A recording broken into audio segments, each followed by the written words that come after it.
Vous savez que le président de la République suit de très près la situation dans l'Est de la RDC, la situation sécuritaire spécifiquement.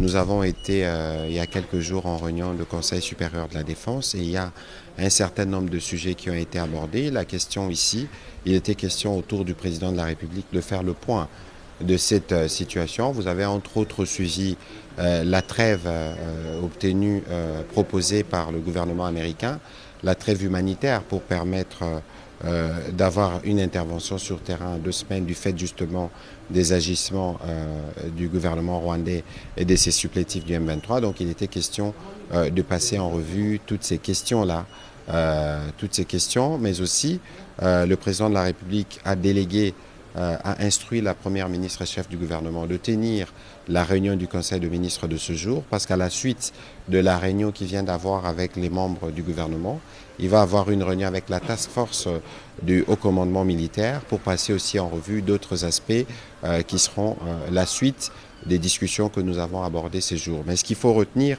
c'est que comme il avait dit au cours de la dernière réunion du Conseil supérieur de la défense, que la détermination est restée la même pour s'assurer que nous faisons tout pour récupérer chaque portion de notre territoire national occupé par ces terroristes et par le Rwanda.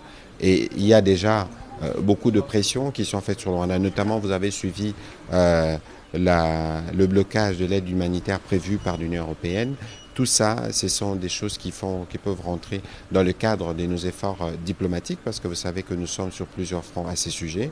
Et donc, c'est dans cette optique que nous avons terminé la réunion. Évidemment, il y en aura d'autres dans les jours qui viennent, dans le cadre justement du suivi régulier que le président de la République veut faire pour la situation dans l'Est.